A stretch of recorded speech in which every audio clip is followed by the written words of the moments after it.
Welcome to Closer to Venus. I'm Johnny Burke, and today's guest is Winnifred Davis. She is a poet, writer, spiritual counselor, psychic medium, and shaman. She's also been a rescue soul for more than 33 years, and she's written several books dealing with soul, its journey, and the truth that is reincarnation. Today, we will continue the discussion about her most recent book, A Broken Record, History on Rewind, War Through the Eyes of the Soul, Part 2. Winnifred, welcome back to the show.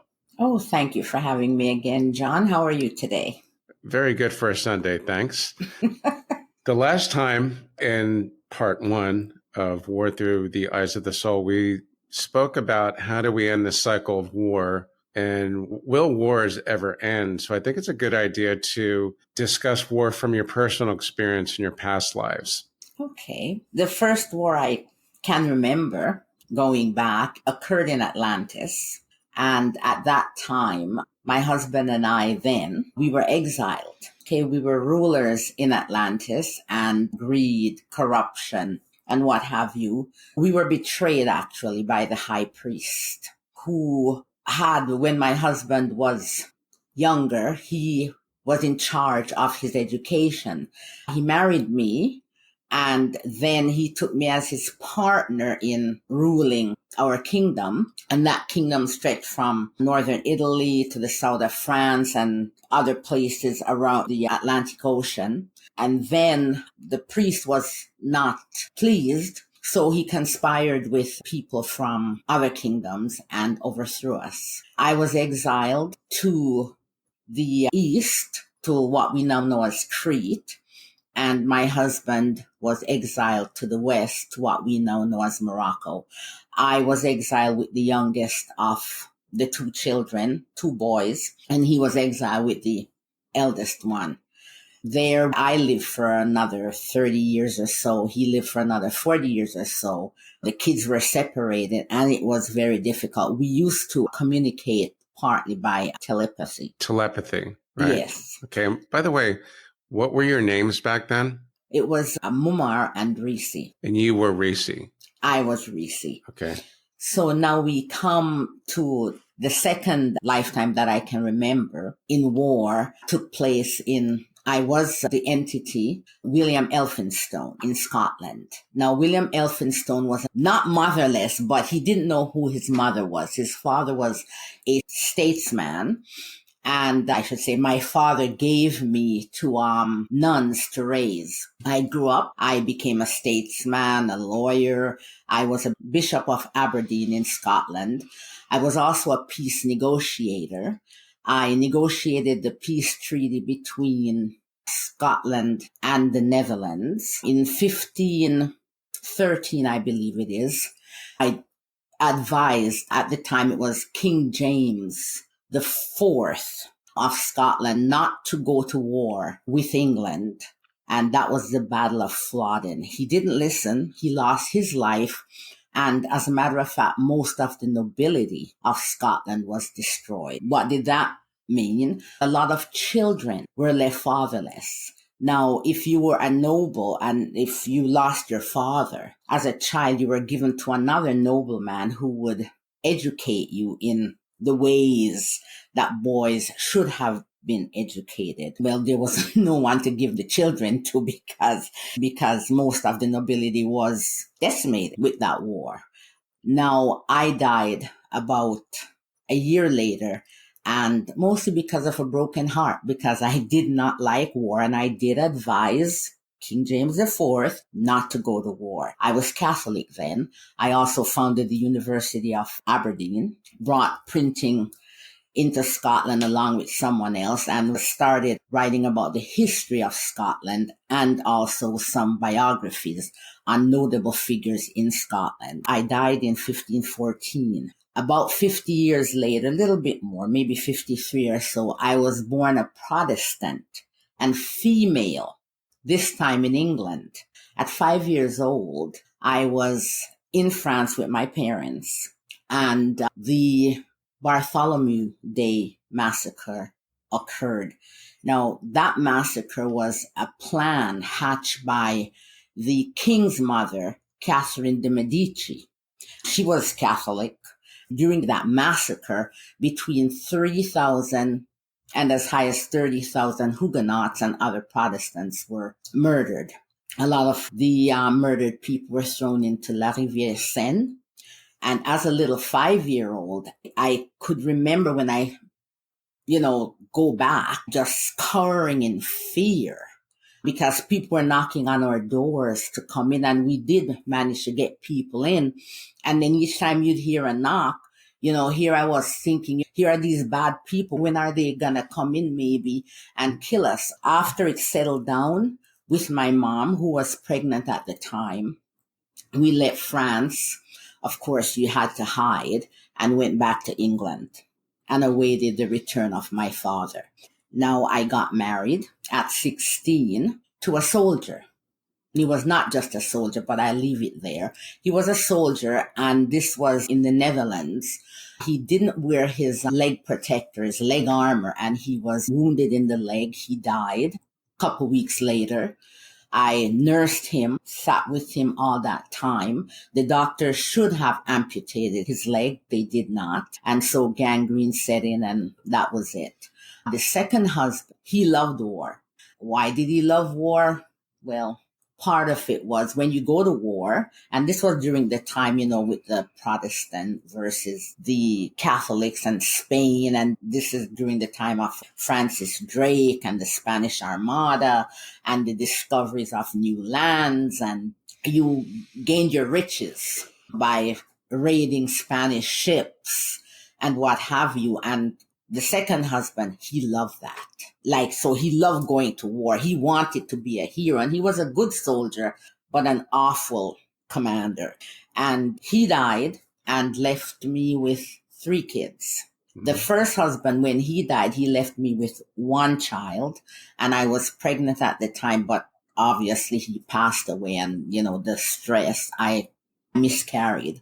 But with the second husband, now, he left me destitute with 3 children. So here I am back in the Elizabethan time, and you're destitute, your husband's gone, your children, what about your children?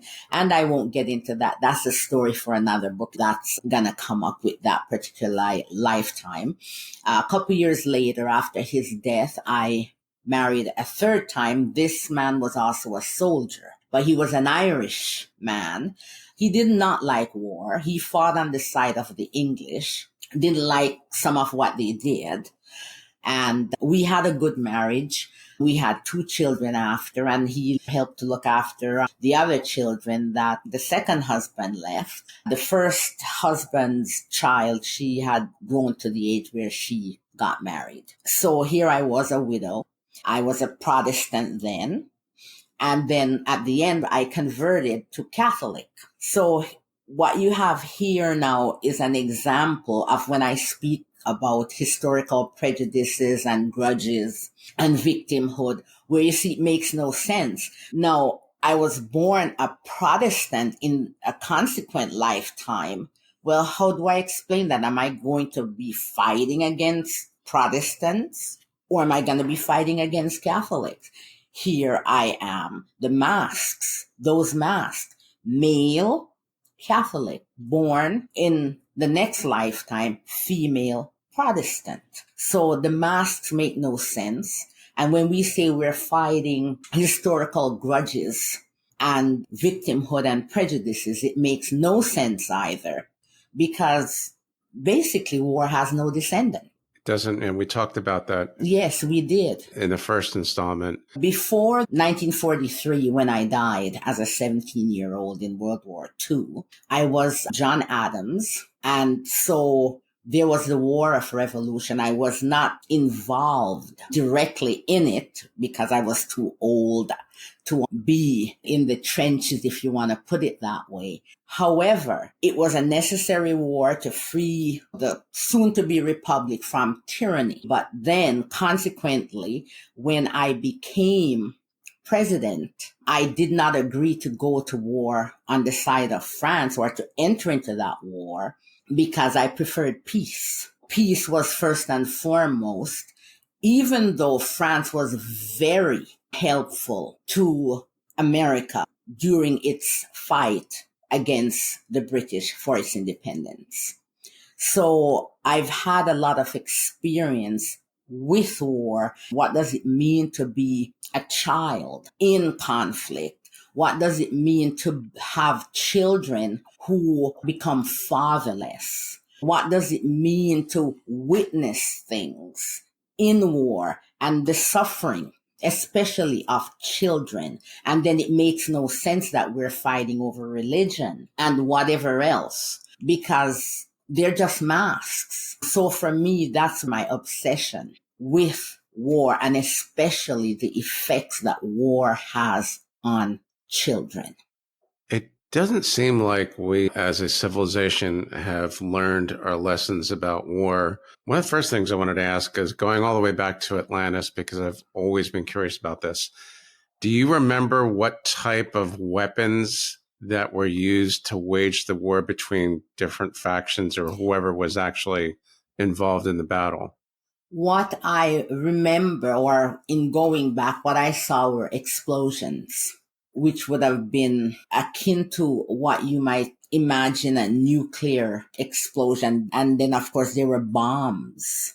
That's what I can remember. I have not really delved into that aspect.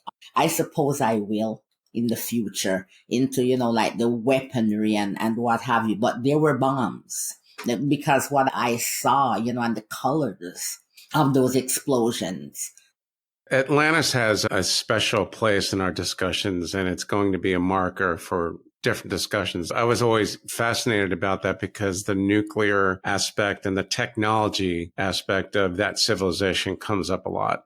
There's even, I believe, an instance in a desert in India where researchers found this green glass that can only have been the product of nuclear fission or some kind of nuclear activity when there's no history of any testing done in that area. So, and then crystals would have been very important then as well. Very, very, very important.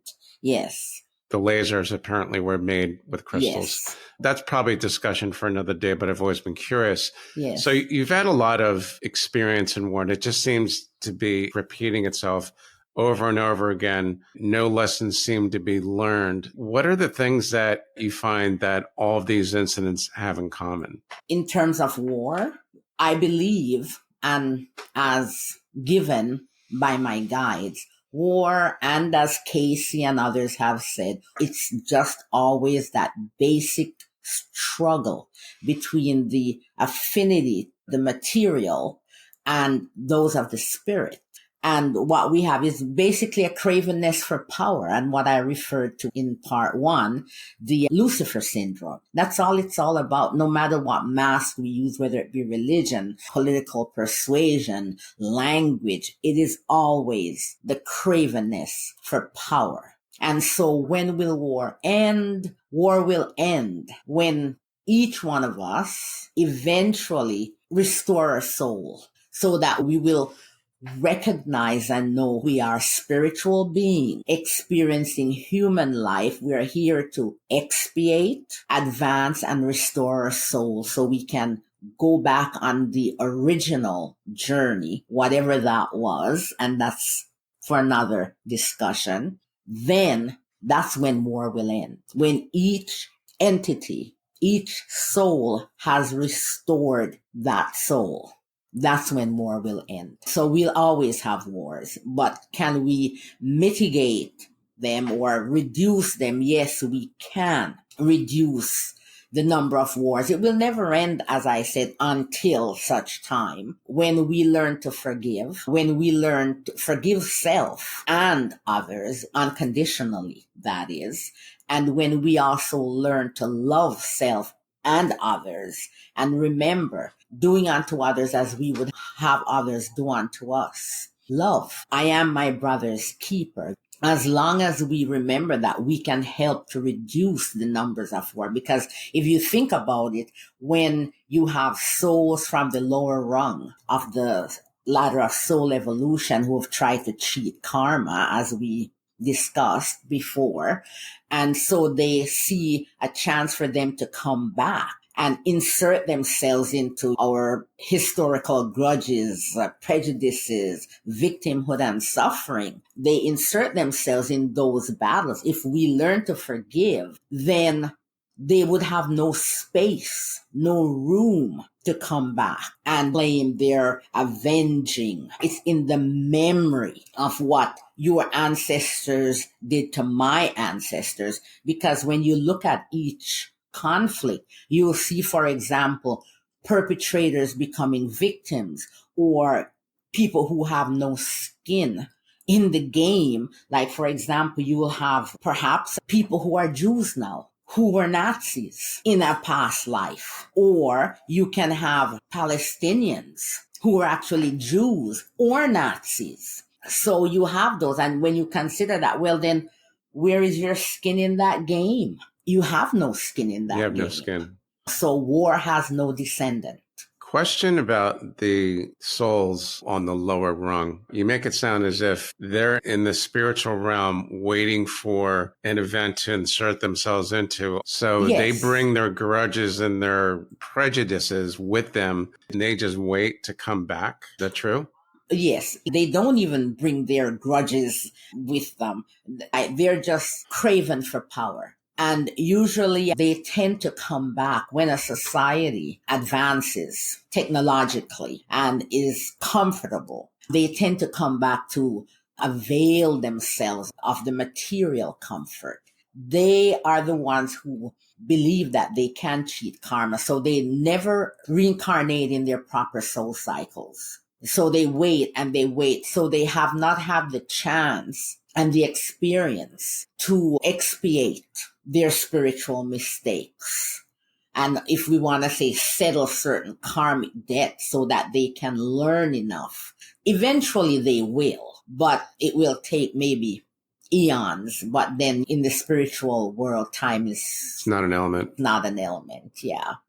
So they know when to come back. It's almost as if they're able to see what's going on here. Yes, of course. Yeah, okay, good. That's just one thing I did want to clear up. Tell us about, speaking of souls, the children that have died in the wars that have come to you and others who are rescue souls like you are. Okay, well, the children in the past couple of years, they were led by a little boy. He came in the superhero suit. Superhero, and he was leading these other children who were wrapped in different flags. And we know that there are many wars going on, especially a horrible war going on in the Sudan. I think it's over 5 million who might be at risk, if not more, of famine and disease and displacement. It's just horrible. And the rapes and the massacres, burning villages, and the use of rape against children, men, women, the injuries. So here they are. So the different flags, and you have the Rohingyas, you have Myanmar, you have all these places, and it's like there's a war. It's the war on children. And so they came, they needed help to get over to the other side, back into the spiritual realm. To get to the light? To get to the light. And because they're lost, and when a bomb goes off and, 1 minute you're playing and the next minute, where am I? So they need help. And that's part of my duty or task. To help those souls. To help those children, along with, my grandmother and others, the warriors of Pacific Persuasion and Justice, which are composed of the angels and archangels and the collective. Yeah, the collective, which we will talk about very shortly. Quick question about those souls that die a sudden and violent death. As you explained, you're doing something 1 minute, then the next bomb goes off or something catastrophic and you don't know where you are. Is that fairly common? Yes, that's fairly common. Where you'll wander around, and in our time frame, some wander around for years if they have no guidance. Once death comes, we don't feel any pain, right? So that in itself is some sort of solace to know that once death begins to take hold, you don't feel the pain. You don't feel that pain as you're transitioning from living Will there be more rescue souls to help those souls that might be wandering for years? Of course, there are many rescue souls. Good. There are some who are tasked with finding lost children. All right. Or children who've been stolen or what have you. There are some. Good.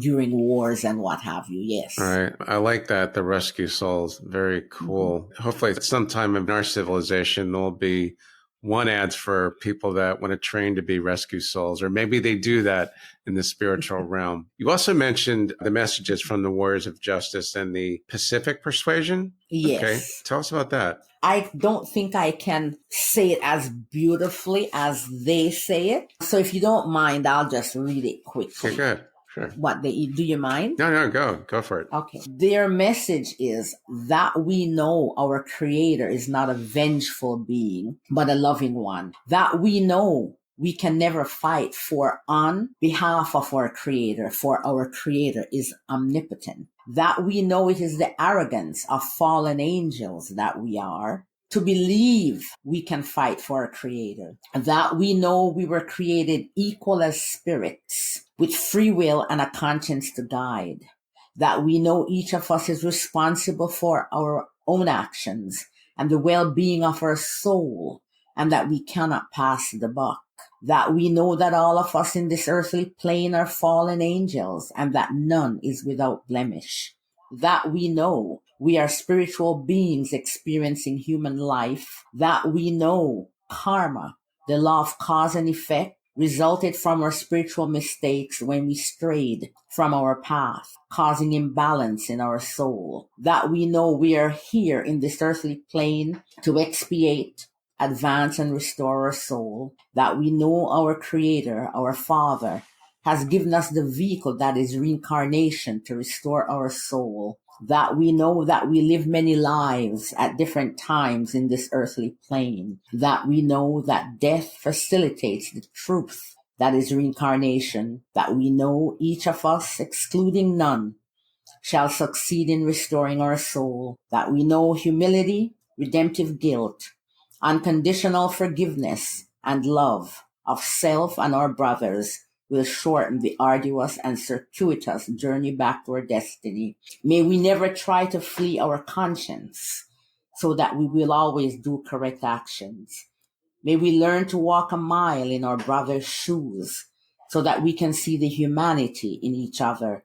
May we respect the differences in each other and know that our Creator has no chosen few. May we find comfort in the knowledge that each of us is slated for redemption and none is excluded. May we find solace in the knowledge that it is not a question of if, but one of when. Each of us shall return to our Father. May we know that we're just tenants on this earth and take care of each other, the earth and all the creatures that dwell thereon. May we always adhere to the principles of the fatherhood of God and the brotherhood of man, doing unto others as we would have them do unto us, love. May we know that which I do unto my brother, I do unto myself, for I am my brother's keeper. May the tiny shrouds of light forever illuminate our path through the darkness. May peace forever reside within us and between us. One divine, universal love. And that's their message as they gave it to me. And that's coming from the collective. That's coming from the Warriors of Persuasion and Justice. Which is part of the collective. Part of the collective. Before I forget, one of the lessons for today, practical one, for anybody who's listening or watching, there is not a chosen few, which means, speaking of masks, which you talk about a lot, political figures who like to compare themselves to Jesus, and you know who you are, you're a fake. You agree? Yeah. Okay, good. I don't want to go too far down that rabbit hole, but no, not at all. That needed to be said. One thing we could say is that we tend to add religion when we're dealing with politics to rile up more, add more power to whatever our beliefs is, and to say, yes, this is divine, and so what I speak is truth. There are no chosen few. Anything but. There are no chosen few.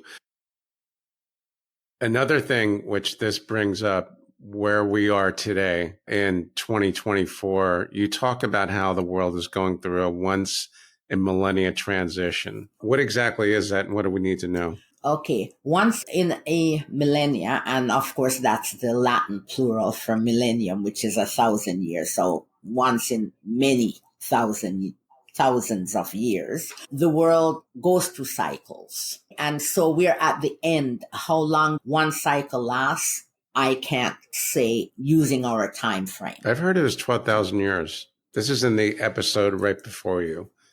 Oh, okay. Well, I'm not privy to that. Neither am I. At this time. So it goes through cycles. And what we have is, from what I've been given, is that we started out as civilized. Now, what is civilized?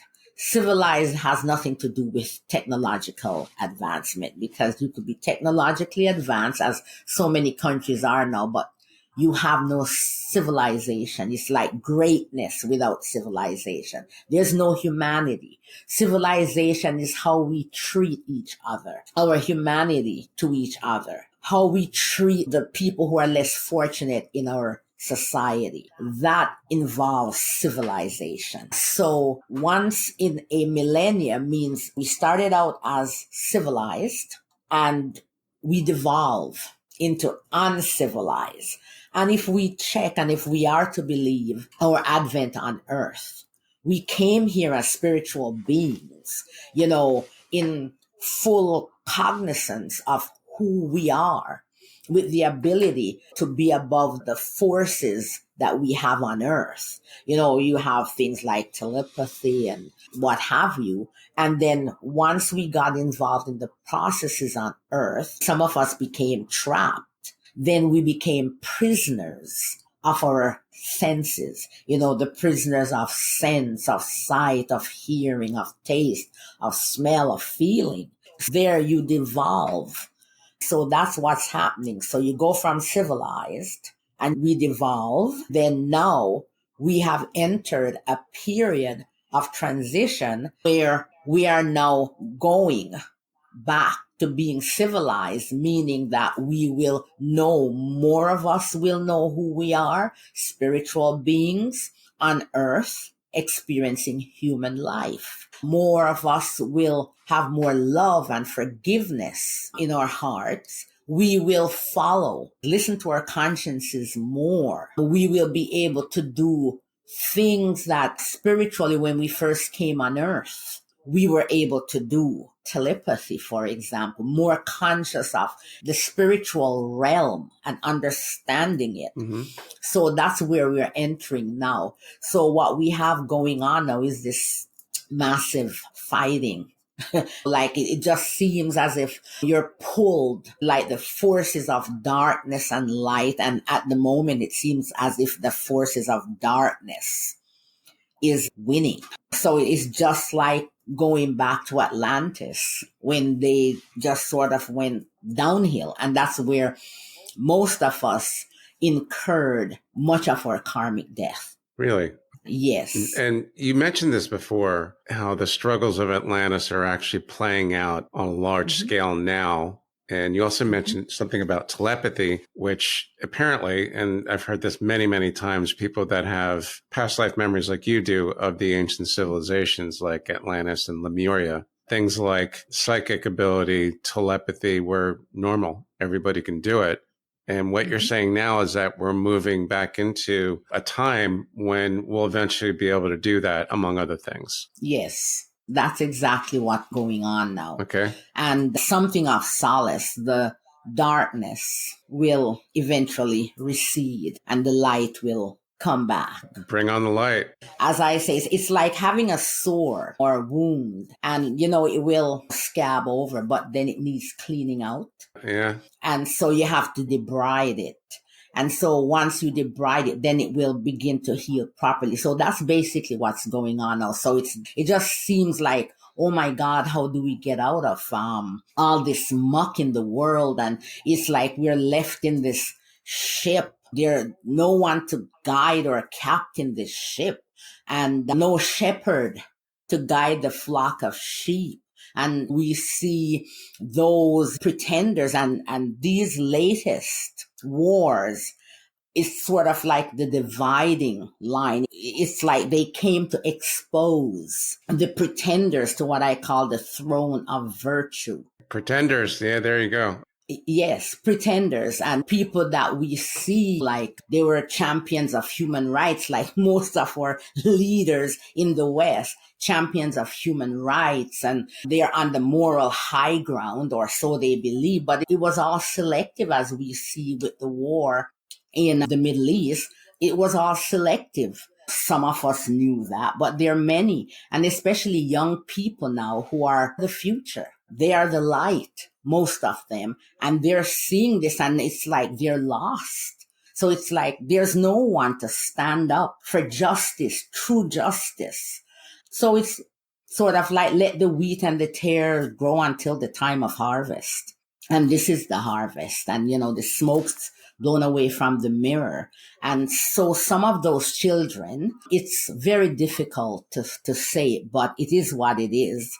Some of them just came in their brief time on earth. This was their sacrifice. This is the mission that they decided in the spiritual world. They planned that. To come back and, yes, to become those shrouds of light, to illuminate the mirror and to separate the wheat from the tares and to let us know you cannot look necessarily to others to guide your soul or to tell you. You have to listen to your own conscience. You are responsible for the well-being of your soul, not others.